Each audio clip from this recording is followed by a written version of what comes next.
मोटा भाई अपनी रैलियों में जाते हैं और जा करके कहते हैं कि जो लोग सीएए का विरोध कर रहे हैं वो नहीं चाहते हैं कि पड़ोसी देश के अल्पसंख्यक गैर हिंदुओं को नागरिकता दी जाए।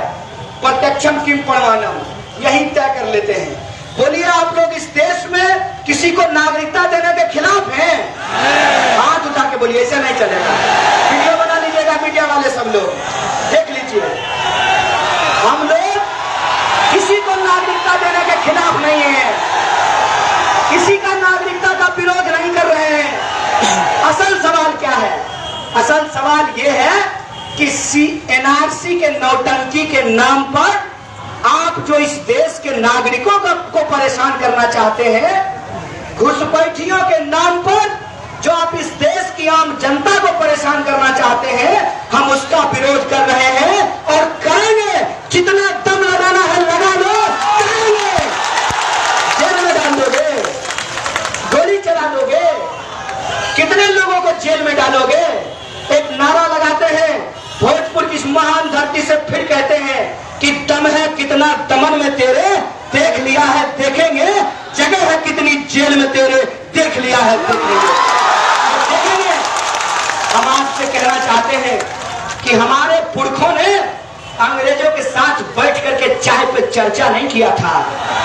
हमारे पुरखों ने इस देश की आजादी के लिए अपनी जान गंवाई थी। आज भी हमारे परिवार के बच्चे सीमाओं पे जाकर के राइफल थाम करके इस देश की सुरक्षा कर रहे हैं। हमसे देशभक्ति का प्रमाण पत्र मांगते हो? बेईमान कहीं के। मेरे घर से मेरे भाई ने शहादत दी है और हमको मालूम है कि शहीद परिवारों के साथ क्या होता है।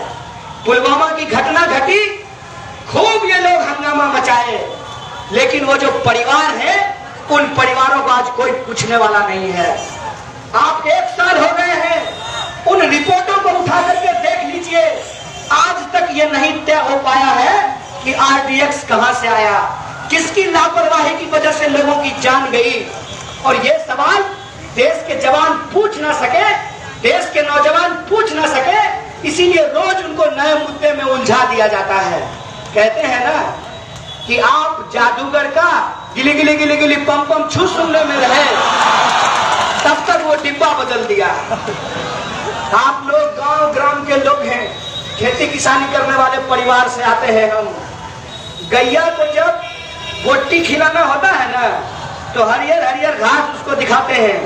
और गैया जब आ करती है तो घास देने की बजाय उसमें तितका गोट्टी उसके मुंह में दे देते हैं।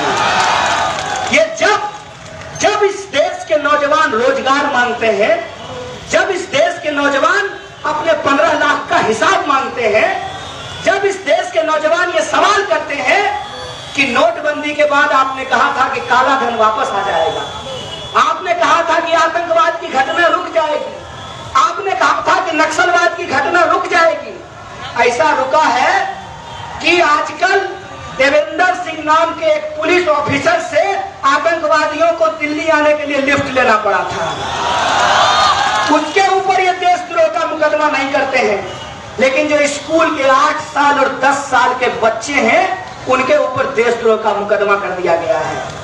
डॉक्टर कफील खान, इस देश के, इस राज्य के स्वास्थ्य मंत्री को यह फुर्सत नहीं थी कि जब मुजफ्फरपुर में नौनिहाल चमकी बुखार से मर रहे थे तो उनकी जाकर के सेवा करें, उनकी देखरेख करें।